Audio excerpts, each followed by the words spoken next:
Hello everyone and welcome to Niger Delta Today. Many thanks for joining us. My name is Xavier Robert. Today on Niger Delta Today we delve into the critical issue of energy investment in the region.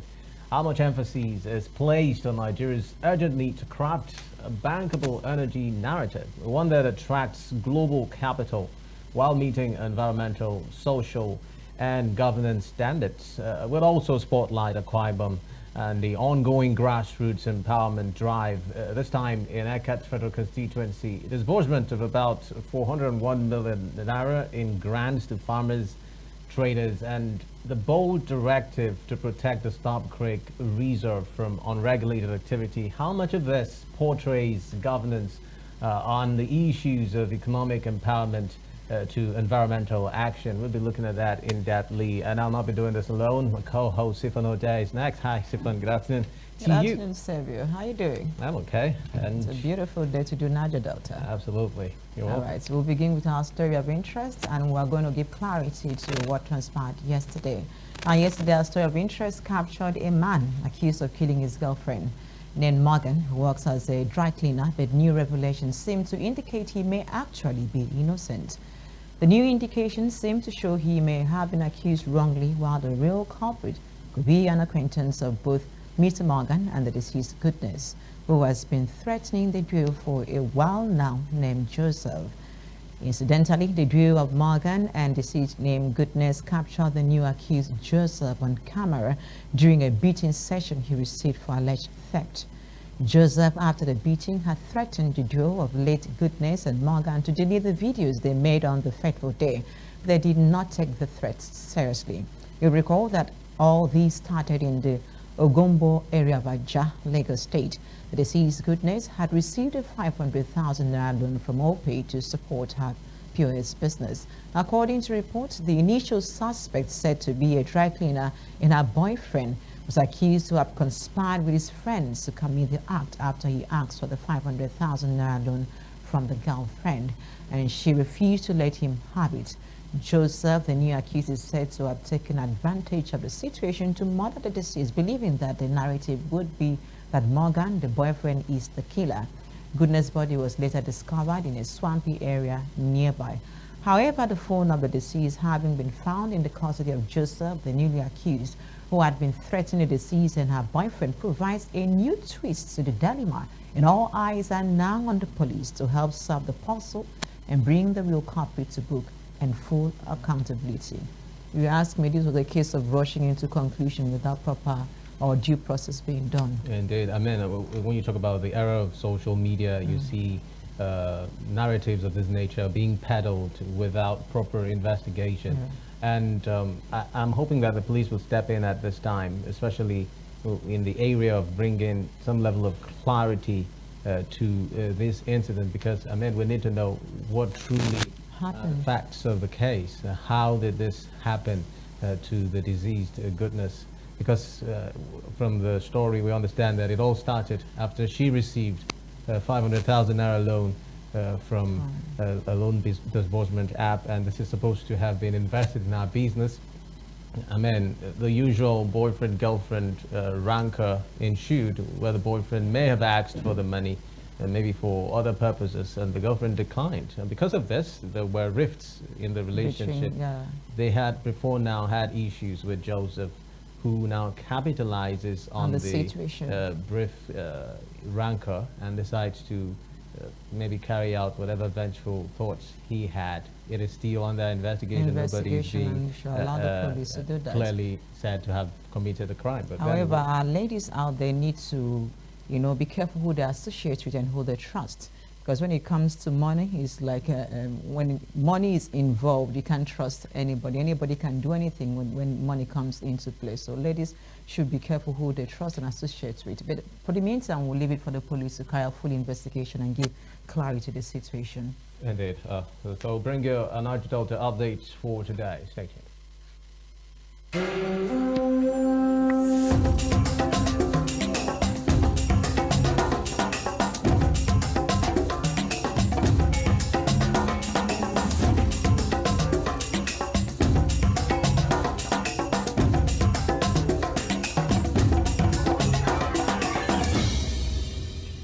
First, the Niger Delta update. Now, in a bid to identify genuine party members and put an end to pretenses, Akwa Ibom State Governor Pastor Warner has announced a month-long registration exercise for all Progressive Congress APC members in the various wards of the state. Speaking during the ward revalidation and registration exercise at Ikore Penodo, in local government area, Pastor Eno said, exercise which started on August 4, 2025 will give him an idea of the number of registered party members and ensure a more organized structure in the state. Officially welcoming the new party members, Pastor Eno once again urged them not to be distracted by naysayers and critics, but instead to stand solidly behind the present administration of President Bola Tinubu, assuring that with unity and collective efforts, the party would achieve greater success in the nation. All of us in the state, APC members and PDP converts who have joined me to progress to APC, this is the time for you to prove that you are in APC, so that we will know those that came with us. And this is happening simultaneously. It's going to run for 1 month. After 1 month, the register will be temporarily closed. Then we now know who are our members. So when we call meetings, we can know them. We can begin to work with them. All of us in the state, APC members and people. Into security matters now, a total of 5 suspects believed to be responsible for a recent home invasion, armed robbery and rape incident have been arrested by the Akwa Ibom State Police Command. According to a statement signed by the command spokesperson DSP Tim Von John, the command, acting on a directive from the Commissioner of Police CP Baba Mohammed Azare, raided the criminals' hideout, leading to the arrest of the suspect. During the raid, operators recovered disturbing items from what appeared to be a shrine, including 2 coffins filled with women's sanitary pads, pictures of people, and other fetish items. She added that the command is continuing its investigation to arrest other members of the gang. Moving on now, Minister of the Federal Capital Territory, FCT, Essien Ndueso, says the declaration of a state of emergency in Rivers State was necessary to ensure local governments could legally access allocations from the Federation account. Speaking during a media parley in Abuja on Monday, Ndueso defended President Tinubu's decision to invoke emergency powers following the expiration of the tenure of elected local government chairmen in Rivers. According to him, the Apex Court had ruled that governors could not appoint caretaker committees since there were no elected local governments, and those councils could not access funds from the Federation account. He explained that the emergency rule paved the way for that judgment to be set aside to allow local governments access to funds. Hence, sole administrators were appointed in the councils. The president can modify, suspend some aspects of the law and allow the president to make a regulation that will guide the governance of the emergency areas. And that was why the President Bola Tinubu, based on the modification law of 2004, made by Obasanjo, now made the regulation. The first regulation, what you call emergency to conduct local government election, was made in June, no May, but was gathered in June, where the president said, look, emergency to conduct local government election in order to bring back democratic structures in certain emergency areas. That the need to suspend or modify the application of the Electoral Act of 2022, the application of the local government, River State Local Government Independent Law, the River State Local Government Law, and the River State Local Government Election Tribunal Law,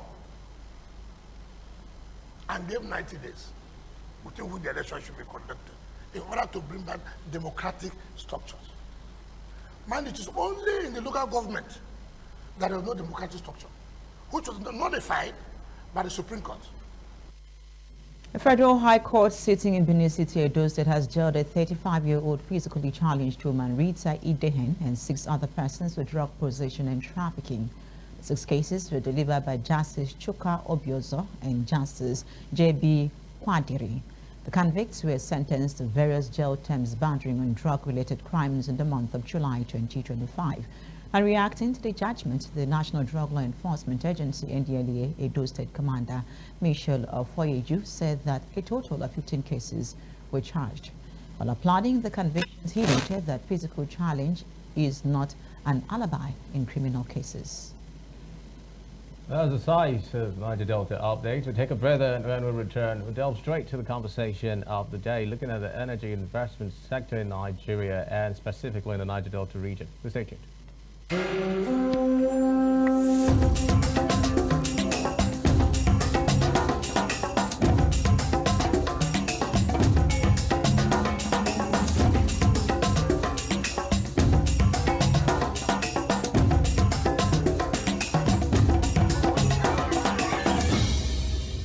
Thank you for staying tuned on the program. Now, we'll first start with Akwa Ibom State, talking about the activities of Governor Omoeno. Recently, he crowned up the tour of AKS Federal Constituency, and this has stirred conversation not just for the 401 million naira that was disbursed to farmers and traders, but also for his firm stance on protecting the troubled Starved Creek area.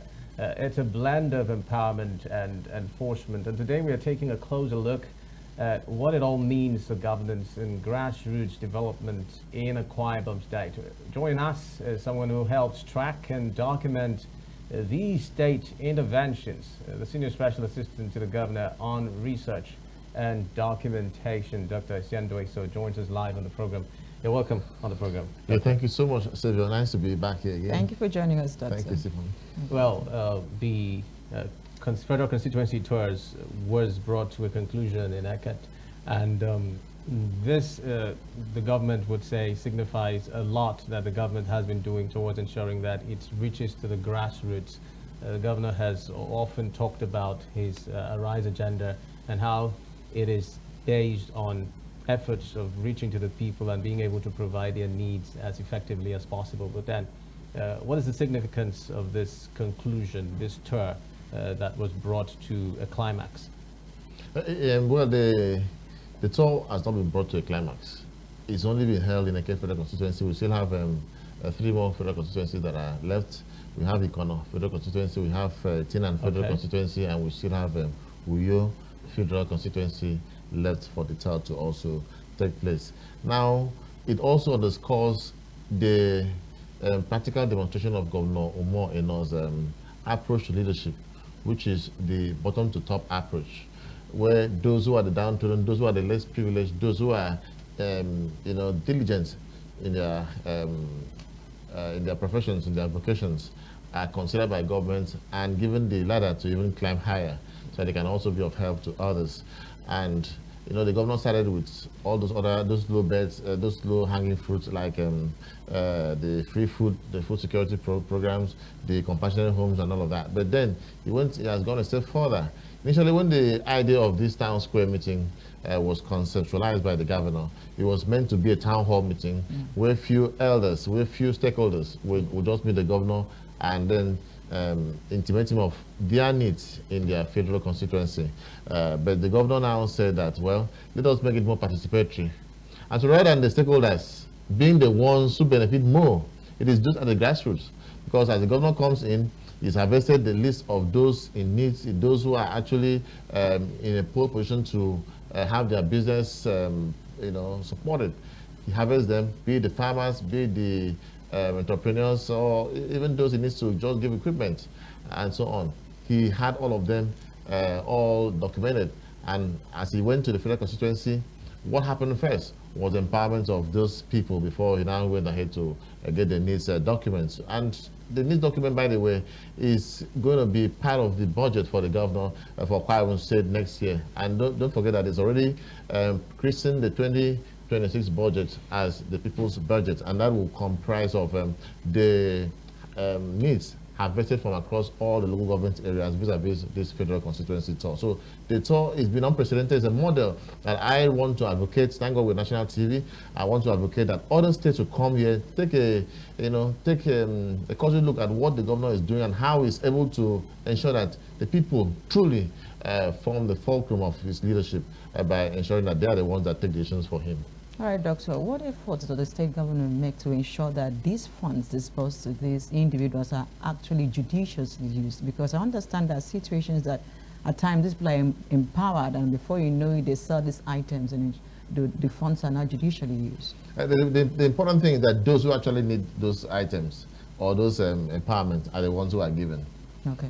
You know, there are some places where government has genuine intentions for people to get them, have a boost in their businesses. And unfortunately, these funds or this empowerment go to the wrong hands, go to those who actually don't need them.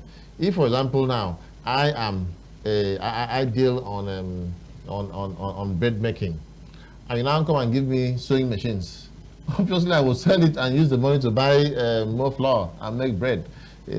But yeah, the governor, before these things are done, don't forget that we have what is known as the Leadership Entrepreneurial Development Center in Akwa Ibom State, and there is a full office of the governor there, where the management there ensures that all those who apply as business or as entrepreneurs or as business owners have their businesses identified, verified and confirmed before they are singled out for empowerment. They actually go out there, and that is why when you're applying on the portal, there are some landmarks that are required of you when you're applying. For example, they can ask you to put the landmark, the critical landmark that is close to your business. They'll ask you for your VIN number, and people didn't understand when they said they want your voter's number. And the essence is because if you're doing business in Akwa Ibom State, if you're residing in Akwa Ibom State, your voter's card would be domiciled in Akwa Ibom State. You wouldn't have a voter's card that is in Nasarawa State, even though you're an Akwa Ibom indigent, and then you expect to come and have empowerment here. Because the essence of the governor's empowerment program is not just for you to be empowered, but for you to also be of help to others. So those things are identified, and then the capacity is also assessed. And based on that, you are given some guidelines on how to manage funds. For example, look at the other scheme that has 5 million naira. 5 million naira is not given out. You can be given 3 million naira, and then they look at the sales you shop and say, okay, these are the things you need more. So the 2 million naira equivalent of those items you need are purchased and delivered to you. But beyond that is the fact that after this money is given, these guys from government still move on to inspect how you're putting these things to judicious use. So there's no idea, there's no way anybody who has benefited from this scheme will not make judicious use. Because you are not just given the money, but you're trained and you're monitored on how you're putting it to the right use. Well, if I'm correct now, this is the seventh federal constituency. Yeah, federal constituency. Yeah. And we're now left with 3 federal constituencies to attend to. Let us look at the angle of critics that have been speaking regarding this initiative by the governor. Some people say it is simply political gimmicks, that he is trying to, douse frayed nerves, especially after that big move from the PDP to the APC, and simply just trying to, reach out to the grassroots and see how he can, stamp his authority and calm their nerves. Yes, if reaching out to those who are in need of input for their farmers, genuine farmers, amounts to calming nerves, then I prefer the nerves should be calmed. If going to places where people are in need of equipment to boost their businesses amounts to political gimmicks, then I think whatever gimmicks should be in the positive, not negative. It shouldn't be a negative term. Let me tell you, by the way, away from that, the empowerment scheme started, the town square meeting started way long before the idea of even movement came on board. That's part of what the critics are saying. They're saying that it was calculated. Then it means that everything he has done had been all geared towards movement. Because from the day one in office, the governor has been up with different social security programs. For example, we had the food security program that I mentioned before. We've had the entrepreneurial development program, where over 1,200 people so far have been trained at the Leadership Entrepreneurial Development Center. including female youths and so on. And we've had over 230 that have been trained at the Dakar Skill Center at Akwa Ibom local government area. So all of this had happened from the first day the governor assumed office. And he has been looking for avenues through which people, because for him, as an entrepreneur, as someone who had made it, who had broken even in entrepreneurship, for him, that is the best mover of the economy. And so when people now say that, oh, everything he's doing is because he is moving, I mean, he could have, so many people have moved. So many governors have moved in other parts of the country without doing all that the governor is doing. And heaven didn't fall. And in any case, is a movement a positive development for the state or a negative development? That's what we should even consider. Because I come from a place where the vast majority of resources of this country come from, AKS Federal Constituency. That is my federal constituency. And if you go there to that place now, we don't even have one federal tertiary institution there. We don't have a considerable federal presence in that region where we have over 40% of gas reserve of this country saved. And yet we are the ones bearing the effects of oil exploration, oil exploitation. And so are we going to sit down as a minority and continue to play minority politics while the other part of the country will continue to harvest our fortunes, you know? So what the governor has done is in the best interest of this state. And as we speak right now, one of the fallouts is that as we speak, what was the moribund airstrip facility at Eket right now has been converted to an Air Force base. And that is a very good development for us. And we are people of Eket, we are very happy about that. And we believe that so many other things are going to come to us easily without the encumbrance of a political dichotomy. All right, Doctor, the governor has been making efforts to ensure that there is food production, sufficient food production in the state. What modalities are put in place to ensure that apart from producing for local consumption, these farmers can actually compete globally? I think the governor has done so much in that aspect, and if I say now these are the things the governor has done, you will say, oh, it's political because he's moving. It's political. But the truth is that the governor has been very, very practical as far as demonstrating food sufficiency is concerned. Don't forget that he established the bulk purchase agency, and he's also done so much to encourage people to go back to the farm. He went as far as at every project location he went to, when he had the opportunity of interfacing with the people in the communities, he would tell them, please go to the farm. I don't want to be a governor of a state where people will go to the market just to buy a small thing as pepper, to go and buy vegetables, things that you can just harvest at your backyard. Just plant it. And he went a step further to put up a competition. The best garden farmer gets a prize, and so many people competed, and of course you saw the results. I remember when he went to commission a project to flag off a project at Ikorekan, the road linking Ikorekan with Edina in a local government area. And he did say there that please go and farm. You see any idle farm, he jokingly said it, if you see an idle land around you, just go in there and plant. If they ask you, tell them the governor said I should plant, that it is not, I'm not going to claim the land, I want to only plant, so, and so on. But that shows how serious it is. And as we speak, in all these town hall meetings, town square meetings that he's been going to, farmers have also been empowered. And why is that so? Because in the Ministry of Agriculture, there's a scheme going on where farmers, of course, you know that when the governor was a commissioner in the State Executive Council, before he became a commissioner, and even all through the period he was given the responsibility of harvesting a list of all genuine farmers in the state. And that was the first time it has ever been done in the history of Akwa Ibom State, where the list of genuine farmers was collected from local government to local government. And he went around doing all of that. I mean, for someone, and that's one of the stories I used to tell people about this man's humility. He was the chief executive, and in Eket, where I come from, where he had his business, he used to be known as a governor. And yet he was appointed executive director of executive director agri development. He accepted the appointment, and he was asked to go around. Someone would have said, no, I'm already bigger than this. I don't need to do all of this. But that shows how humble he was, how intentional it was. So we have that data of farmers, and it's been updated, and people are even asked to go to the ministry and register and update so that the list can be registered, can be updated.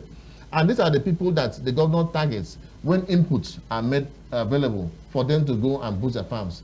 So the governor has done so well as far as farming is concerned, as far as boosting agriculture is concerned, and I believe that those who are keying into this are already reaping the benefits. All right, Dr. Essien Ndueso, another aspect that I'd like you to address is the issue of ensuring that Akwa Ibom State is not just government dependent or civil service state. There was an instance of a beneficiary who volunteered to train about 10 other people in photography. Do you think that this is the bigger vision that the governor has towards ensuring that persons are not just dependent on government but can stand on their own and also support others while receiving government support as well? I think we have a lot to do in Akwa Ibom State in the aspect of changing the mentality of our people. You know, there was a time the NBS came to Akwa Ibom State to take data of the unemployed in the state. And we had people who own farmlands and were farmers. We had people who own businesses and were employing others. And yet they still went and filled the form of, you know, and agreed that they were unemployed. Because to us in Akwa Ibom State, employment only refers to those who are in the civil service, those who are appointed as civil servants or teachers or medical workers in the public service. So anyone, even those who work in the private sector, who are employed in private firms, will still consider themselves unemployed because they are still going for government business. And what is the essence of all of that? Because they feel that if they work in government after 35 years, or if they reach 60 years, they are due for gratuity and pension and all of that. But I think the governor is trying to correct that mindset, and that is why he is insisting, like I said earlier, that those who are empowered must be those who are residing in Akwa Ibom State. So that when you are empowered, remember even when he was campaigning, he says that he was going to make sure that he empowers people. You know, that time people came out with all manners of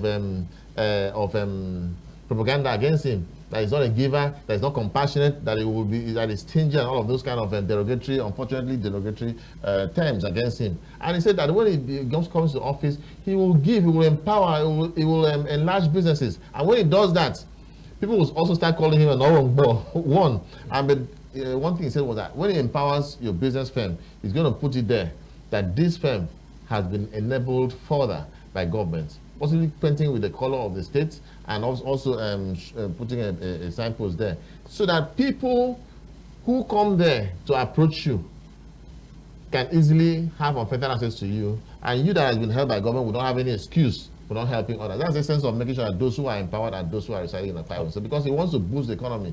Even when he was campaigning, I remember when this community, known as the Akwa Ibom State Business Community, held an event at Ibom Hall.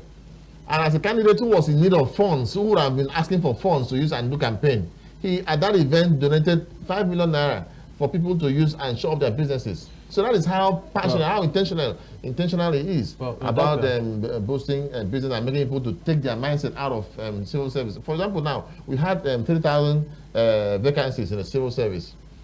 That is so minute compared to the number of unemployed people that we have in the States. And so it's only the small and medium scale enterprises that could provide the answer to the avalanche of unemployed that we have in the society. Well, your earlier submission actually shows that you agree that there is a problem when we talk about the public service.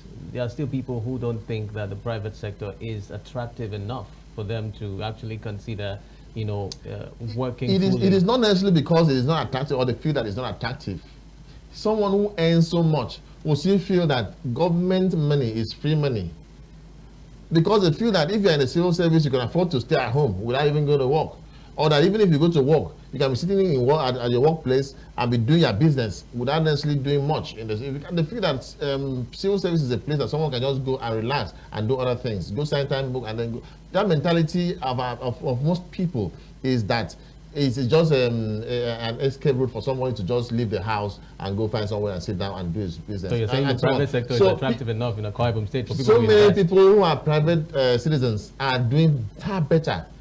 Okay, now I went to this is someone who had applied to be a downliner. He wanted to be, you know, someone that could be at least earning 50,000 naira from government, you know, on a monthly basis. And for someone like me, I would feel that that person is unemployed, doesn't have any source of income.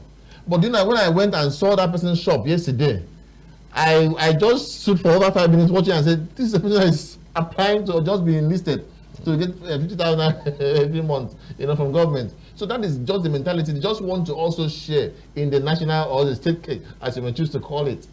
It's not as if the private sector is not attractive. It's all right. Well, let's move on to something I'd like you to speak to. Still within the AKS Federal Constituency, the governor has spoken about the Stop Creek, prohibiting people from going in there to use it for their personal businesses, or understand activities are going on there that the government does not want to go on. Could you bring us up to speed with some clarity regarding what this directive was? The governor was explicit, steer clear of the Stop Creek. Well, the governor has made it very clear that rather than fighting over the place, that is already a government reserve area, and so nobody should go there and do business. That is a very potent advice that anyone who has ears should hear and should listen and adhere. Instead of going to kill yourself and then in the end, that place will still remain where it is. Why not engage in meaningful businesses and allow government to develop a place into what is into what will make much more impact to everybody? So that is what the governor said there. I don't think there's any ambiguity in what he said. And for me, as an indigenous of AKS local government area, I think that is very profound. The governor is very wise. He has resided there in that federal constituency for over 25 years before he became a governor of the state, and he knows the peculiarities of the situation there at hand. And of course, he also knows that in Akwa Ibom State there is a law, which is the Akwa Ibom State map law. And so he doesn't want people to go and take laws into their hands, because the best solution to any issue is the legal process that are actually instituted in the country. So that is a very simple advice by a governor who's a leader, who's a father, and who has adopted AKS Federal Constituency as his rebirth home. And I think people should listen to him. All right, Doctor, beyond the directive, is there any effort made to secure the place? Because sometimes... No, the governor has said clearly that he's setting up a committee, okay, that he himself is a member, the deputy governor is a member, the attorney general is a member, and of course we have the Speaker of the House of Assembly is also, he said is also going to be a member. And all of that is geared towards ensuring that the implementation of the governor's directives are carried out effectively. Well, parting shot, the move is concluded, and the primary essence was so that all of that development that the governor talked about will be brought into Akwa Ibom State. How far thus far are we beginning to see the effects, positive effects of this move, or are we still counting on it? No, we are seeing the positive effects. We are seeing that right now, Akwa Ibom State is no longer considered an opposition state in Nigeria, and development that can be brought to Akwa Ibom State can be brought very, very effortlessly by our actors at different levels of governance. You know, there was a time in this state where you had our sons who are occupying national offices, who would be scared of coming to put up an investment in the state, because they feel that if they do that, the credit will go to the sitting governor who was of a different political party, and so on. I can still remember one particular incident where the governor of the state did execute a project, a major project as the coconut oil factory. And we had thought that the deputy governor was coming, it was advertised, the vice president was coming to commission that project. But when the vice president arrived at the state, he said, well, that there's been pressure by the state APC, okay, and that it was adding impetus to the ruling party in the state at the expense of the APC, where he belongs. And so he couldn't come to commission that project at the local government area. And that was the kind of mindset that people had, that if the governor who's in PDP is doing something, the APC should not support it, must deride that project, because it will give advantage to the AP. But now that all of that has gone, we are seeing the synergy between the Senate President and the governor of the state, between our ministers and the governor, other federal appointees. So that will now ensure that the only projects that Akwa Ibom State indigents, whether at the state level or the national level, will have at the back of their minds is Project Akwa Ibom. And Akwa Ibom is now Akwa Ibom United. That's a terrific place to live in. Thank you very much, Senior Special Assistant to the Governor and Research and Documentation, Dr. Essien Ndueso, for coming on Niger Delta today. We appreciate your ideas on the program. Thank you. Thank you for your time,